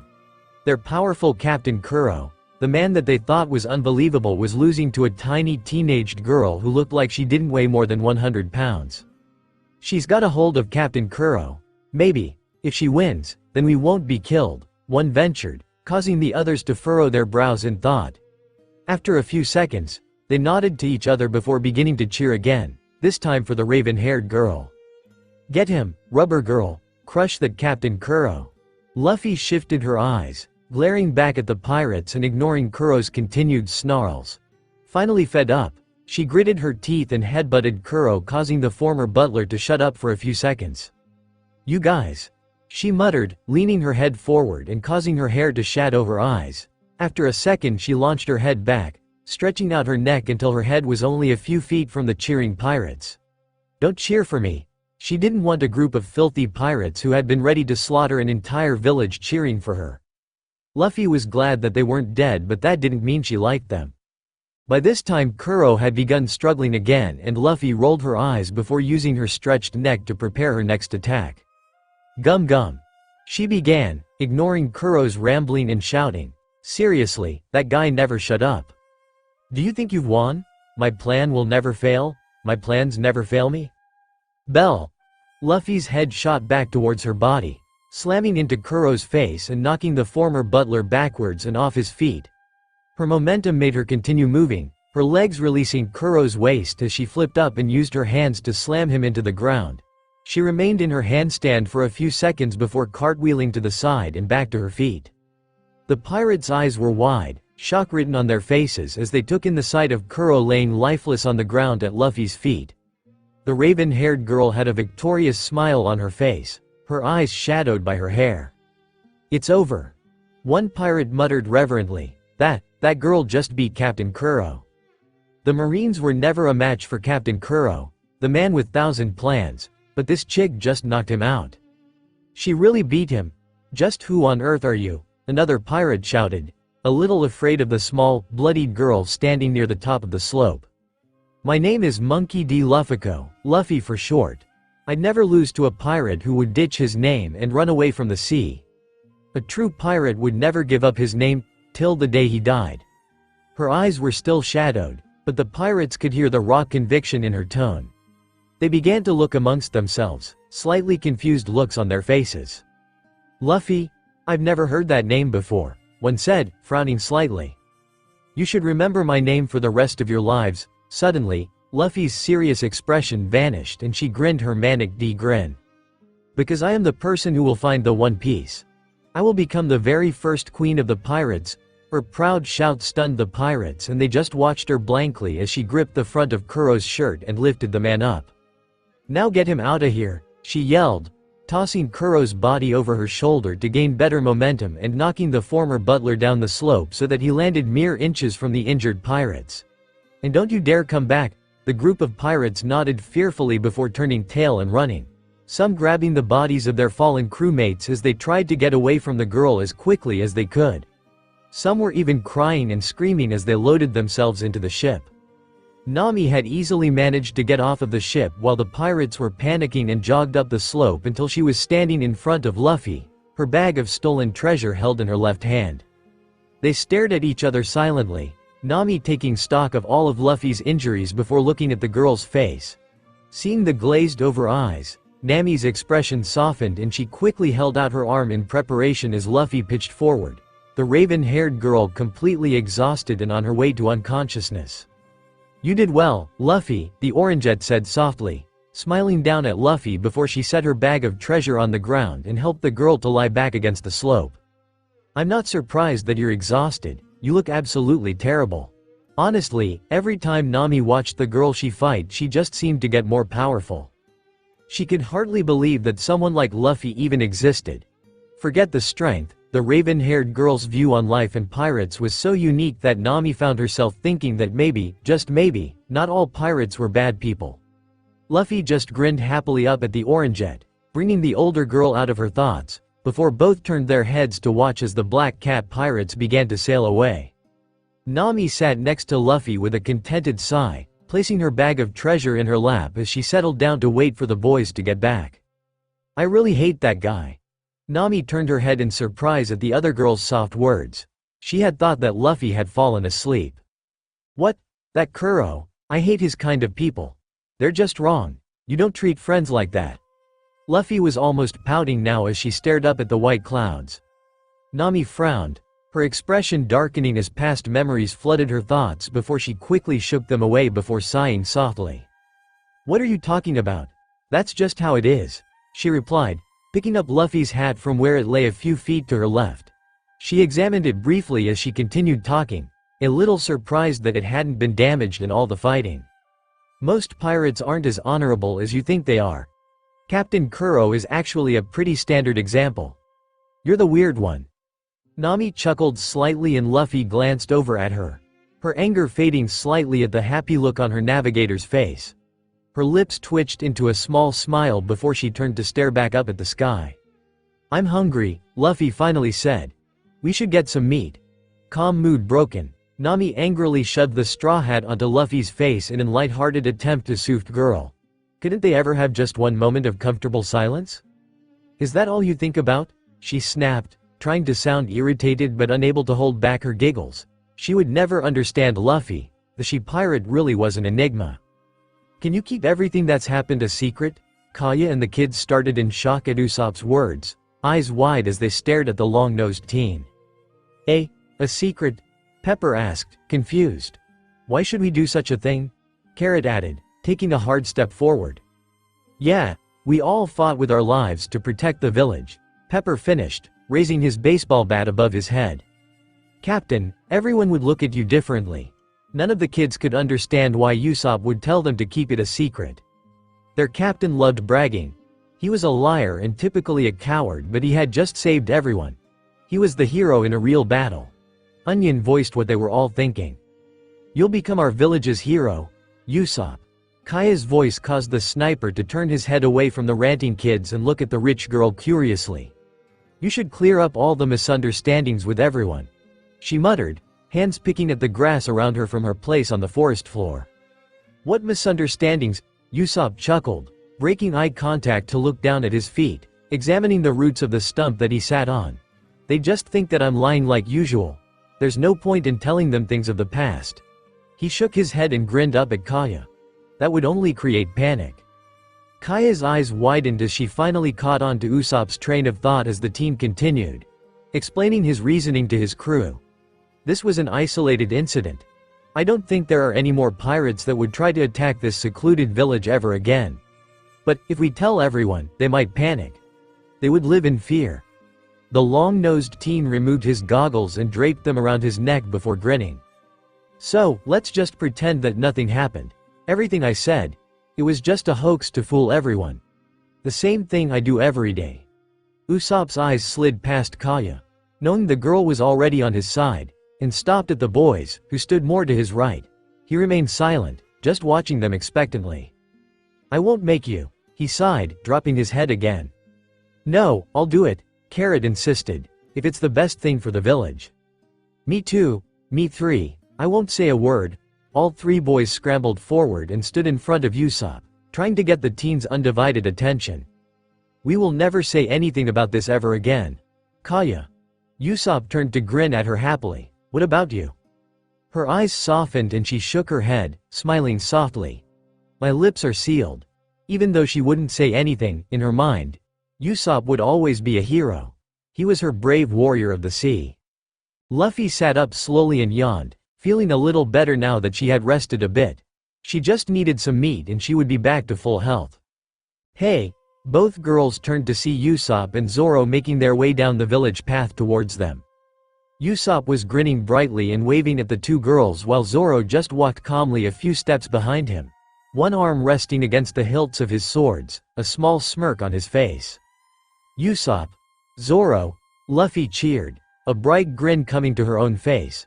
They must have beaten the hypnotist, and Kaya and the boys were okay based on their happy demeanor. She was glad that they had made it in time. She hadn't been able to worry about them during her own fight, but for the past few minutes she had been wondering if they were okay. After all, both were already pretty injured. Luffy just shook the thoughts from her head and continued waving, happy that they had won. As Luffy waved, she felt her vest pull at the cuts on her chest and stomach. She couldn't hold in the wince that the movement caused and quickly raised the hand not waving to cover her stomach. The raven-haired girl took shallow breaths in an effort to mitigate the pain. She didn't want to worry the others. She would be fine after she got some food and rest. Both boys saw her wince and sped up, Zoro's expression darkening when he got a good look at his captain. Countless cuts and marks covered her arms and legs, and he could see the rips in her vest that indicated that she had even more injuries underneath her clothes. He quickly stormed up to her and dropped to his knees before taking her wrists lightly in his hands and lifting her arms. "Geez, Lu. What the hell happened?" he muttered, eyes sweeping her pale frame. His throat was dry and his stomach rolled as he started at her arms, taking in the multiple deep cuts and dried blood covering them, before moving on to her shoulders and down her vest. How could I have left her? He thought, angry at himself. I know I had to help Usopp, but damn it, Luffy. Stupid butler guy and his dumb attacks, she muttered, annoyed, turning her head away from Zoro as she pouted. She was frustrated that she had let Kuro get so many hits on her before she could take him down, and the cuts on her chest were really starting to hurt. "Where is he?" Zoro snarled, glancing around the slope. "I don't care if Luffy has already defeated that asshole of a butler. I am going to kill him."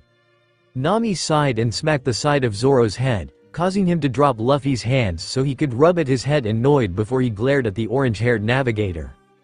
Luffy already kicked him and the other pirates off the island. "They're long gone, so rein in that protective streak, idiot," she said, rolling her eyes when Zoro's gaze turned to the ocean and his glare deepened. When Zoro finally let go of her hands, Luffy reached down, intending to adjust her vest so that it wouldn't irritate her cuts.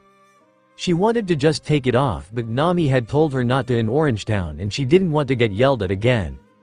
She began ripping at gaps in her vest, making the uneven tears wider until, one by one, the destroyed parts began to fall off.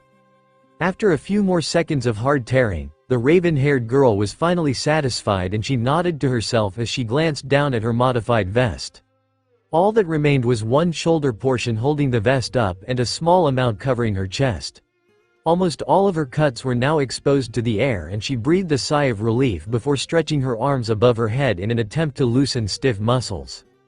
Zoro's gaze turned back to Luffy when her arms blocked his view of the ocean and he immediately froze, a hot flush coming to his face, and he knew that even the tips of his ears were a bright red. He let out a choked sound as his eyes quickly swept her again and his face darkened even more. Nami frowned at the odd noise and turned to look over at Zoro again, wondering what could have caused him to make such an unusual sound, and immediately slapped her forehead. "Luffy," she yelled, frustrated. Honestly, she couldn't leave the girl alone for a moment. The remains of Luffy's vest were barely decent and they left almost nothing to the imagination. The fact that Luffy was sitting practically in Zoro's lap and he could see everything was not helping the swordsman control the blush on his face. Nami imagined that Zoro's brain had probably short-circuited and she felt almost sorry for the man. It seemed that falling in love with Luffy meant that he was never going to catch a break. "What?" Luffy pouted, turning to her navigator at the shout. Nami just pointed one finger at the girl's vest and watched as her pout deepened. "It's not open this time," the she-pirate countered, rolling her eyes before turning to look back at Zoro. He was a brighter red shade than she had seen on anyone before, and Luffy wondered what had caused her first mate to shut down so completely. But she had to admit, Zoro looked kinda cute when he blushed, and the raven-haired girl giggled. "Don't, what Nami, me? That is just as bad, you practically have no shirt on." "So what?" Luffy sighed, dragging her NCE again so she could cock her head to the side in confusion. "I wanted to just take it off, but I didn't want to get yelled at, which you're doing anyway." "Have you no shame?" Nami took a deep breath and tried to calm herself down slightly. "Luffy, you need to wear a proper shirt."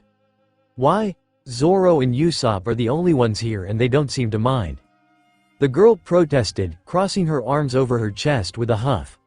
Nami glanced back up the slope to Usopp, who was purposely looking away from the entire scene. He caught Nami's gaze and silently gestured to Zoro with a universal expression that said, If he catches me staring at Luffy, I'll be dead in an instant." Nami couldn't argue with that, so she nodded at him and turned back around to glare at the still blushing swordsman. "Yeah, I bet he doesn't," she muttered, stomping over to the green-haired man who was struggling to get his blush under control and forcing himself to look away from the raven-haired girl. She punched him hard, knocking his head forward and snapping the swordsman out of his daze. "Hey!" Zoro growled angrily, turning to glare at the navigator. "Shirt! Now!" Nami shouted, holding out one hand and gesturing at him impatiently. Zoro really didn't feel like being hit again, so he slipped his shirt over his head and held it out to the orangeette. The navigator just rolled her eyes and gestured to Luffy, muttering under her breath about idiot captains and perverted moss heads, and Zoro just groaned before turning back to his captain. "Luffy, here. Put this on," he ordered, shifting it so he could pull it over her head. "Raise your arms here." It took a few seconds of struggling for Zoro to help Luffy slip the blood-stained white shirt over her head. It was a few sizes too big and hung off of one of Luffy's shoulders. It looked almost cute on her, despite the red slash marks on the front, and as Zoro stood up and helped Luffy to her feet, it slid down until the hem was almost at the edge of her thigh-high shorts. Zoro had since gotten his blush under control now that Luffy had a decent shirt on, but he couldn't stop himself from thinking of how adorable she looked. "I need to start offering her my shirt more often. Hers gets ruined so often anyway." An almost possessive growl rumbled in his chest and he fought it down, rubbing a finger under his nose in an attempt to distract himself. Now still wasn't the time to start thinking on this, though he knew that he would have to confront it sooner or later. Luffy turned to look at Usopp as the sniper finally approached the group, shaking his head in disbelief at the insanity of the recent situation. With a grin, Luffy ran up to him and pointed at her new shirt, chattering about how big Zoro was and that the shirt was almost a dress on her, but slowed to a stop when she noticed Usopp staring at the ocean, a blank expression on his face. "Because of everything that happened here today, I've finally come to a very difficult decision," the long-nosed teen finally said, pulling his eyes away from the sea to look at Luffy. Luffy tilted her head in confusion, knowing that whatever Usopp was talking about was very important to the long-nosed boy, but not having much of a clue as to what it was. The day after the foiled pirate attack was like any normal day in the village. The people went about their daily lives, enjoying the peaceful moments and the warm, sunny weather. Some came together to talk about Usopp's no-show yesterday, and most were a little worried about the long-nosed teen, but all of them thought that he'd come through the village that day. They hoped he would at least. Some people didn't like starting their days without Usopp's morning lies and yelling. At the local restaurant, the Straw Hat crew had finally finished their meal and were discussing whether or not it was time to bid the village goodbye when the door to the restaurant opened and Kaya stepped in. "Oh, there you are," she called, smiling as she made her way over to the booth where Luffy, Zoro, and Nami sat. "Yo Kaya," Luffy greeted, waving one hand, the bandages on her upper arms pulling taut. "Is it okay for you to be out and about?" Nami asked, leaning out of the booth and looking back at the rich girl, having been facing away from the door. "Don't worry about me. In the past year, my illness was due to my highly depressed state over my parents' death. Usopp has put so much effort into cheering me up that I just can't remain that way anymore." She smiled softly at the crew, but Nami could see the faint blush that came to her cheeks at the mention of Usopp. Luffy grinned happily and nodded her head. "I'm glad." Kaya nodded again at Luffy before her eyes shifted to Zoro, who gave her a curt nod and a small twitch of his lips that the blonde girl took as a smile.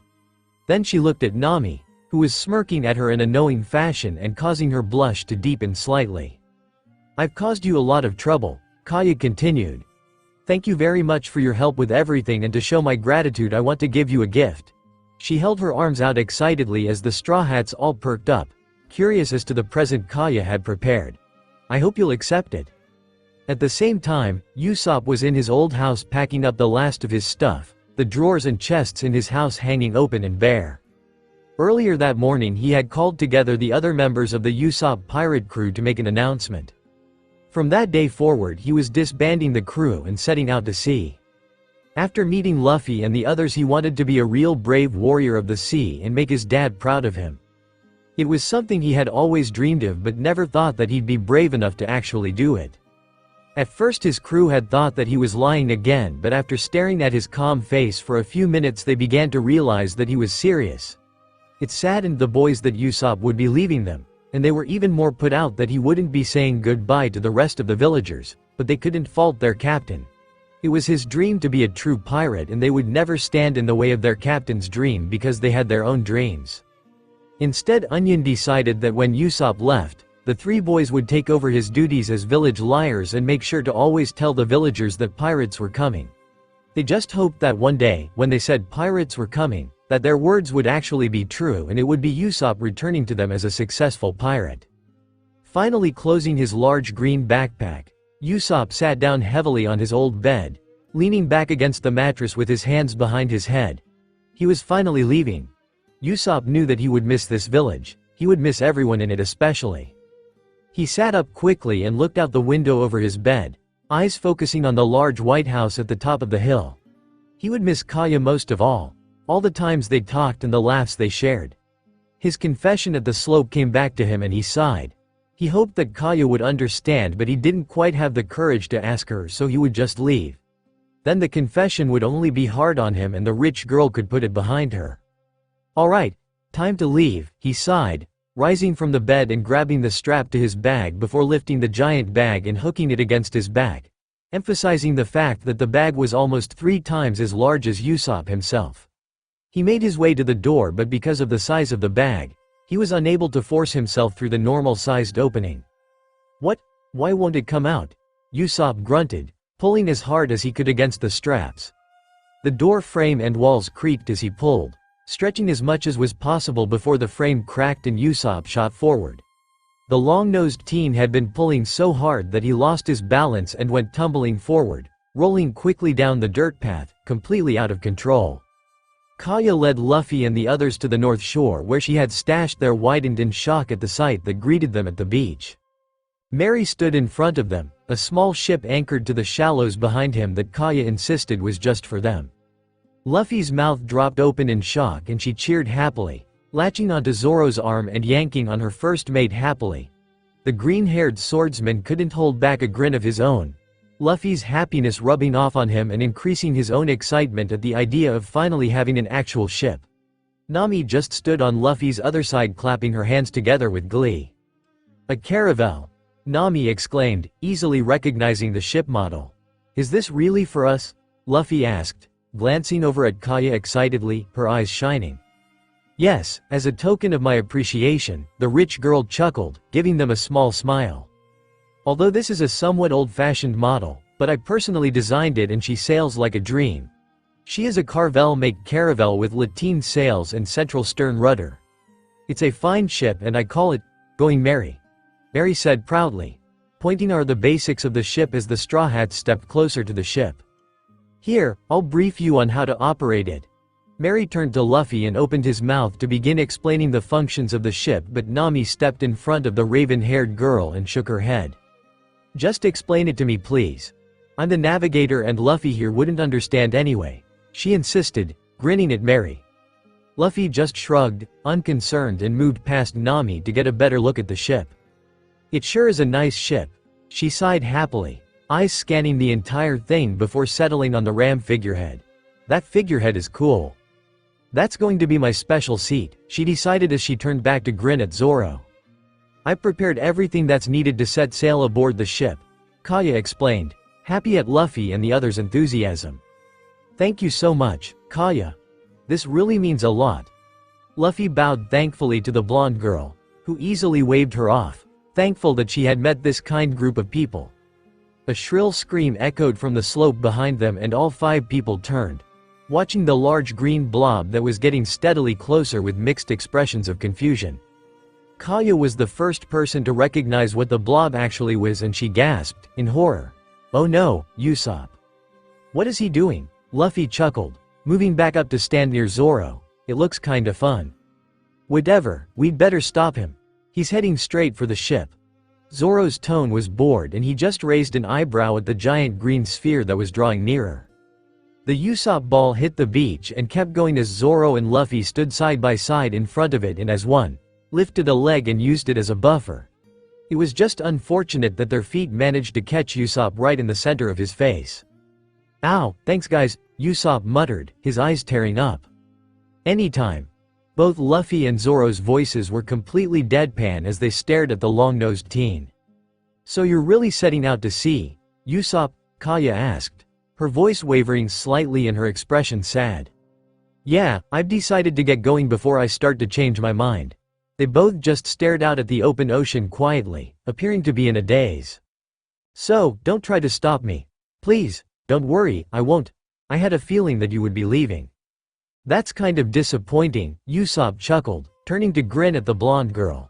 He had been expecting her to argue with him. "Next time when I return to this village, I'll tell you stories that are even more outrageous than my previous tall tales." "I'll be looking forward to it," Kaya giggled, happy for him and trying to hide the sadness she felt at the idea of him leaving. "And when you return, I'll be a doctor so I can take care of all of your injuries." "That's great, Kaya. You'll make a great doctor," Usopp praised, the rich girl's excitement becoming somewhat contagious. They settled into a comfortable silence, just staring at each other as they tried to memorize the other person's features. When they realized that they were staring, they quickly looked away from each other with a blush. Usopp turned to the ship behind Kaya, seeing Luffy and the others leaning against the railing at the stern of the ship, just watching the two quietly. "You guys, take care too. I hope we'll meet again someday," he said, grinning at them. "Why?" Luffy asked, tilting her head and looking completely confused. "Huh? What do you mean, why?" Usopp replied, looking at the raven-haired girl with a raised eyebrow. "Are you antisocial or something? I'm going to be a pirate like you, so we might meet on the sea one day."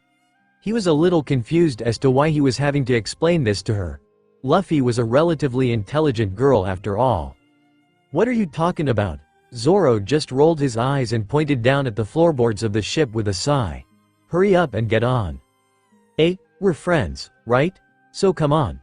Luffy's expression was calm, as if it was the simplest thing in the world and Usopp should have known it already. She had already decided he was going to be on her crew a few days ago, before the fight with Kuro, so it was already a done deal in her mind. Usopp was stunned into silence at the girl's words, trying to wrap his mind around the idea. His body began to shake with excitement and a grin came over his face before he let out a whoop of joy. He was about to take the first step towards achieving his dream and he couldn't think of anyone better to share the experience with. And maybe, one day, he and Luffy would run into the red-haired pirates and get to see their fathers again. He jumped in the air and pumped his fist up as he ran towards the small caravel. "I'm the captain." "No, you stupid Usopp. I'm the captain," Luffy shouted, leaning over the railing slightly and pouting. Everyone around the two just laughed, but before Usopp could make it to the ladder of the ship, a small hand latched onto his arm. "Usopp." He turned to see that Kaya had been the one to grab him and was now fidgeting in front of the long-haired teen. "Yeah, Kaya?" Usopp asked, watching as the blonde girl played with her fingers. After a few seconds she took a deep breath, gathering her courage, before she stood up onto her tiptoes and pressed her lips lightly to Usopp's cheek, giving the boy a chaste kiss. Usopp just froze in shock. Kaya, the girl he had secretly loved for so long, had just kidded him. It had to be a dream or something. There was no way he was actually awake right now. His face turned a bright red and a goofy grin came to his lips before he pitched backwards and fainted on the spot. "Usopp!" Kaya cried out, a little worried because of his reaction, but Nami and Mary just laughed. "Don't worry. He's fine, Kaya. He's just happy, that's all," said Nami, giggling as she watched Usopp twitch every now and then, the goofy smile still plastered on his face. Luffy had her head tilted to the side curiously. That shade of red on Usopp was the same type that Zoro had after the fight. Her eyes shifted to her first mate.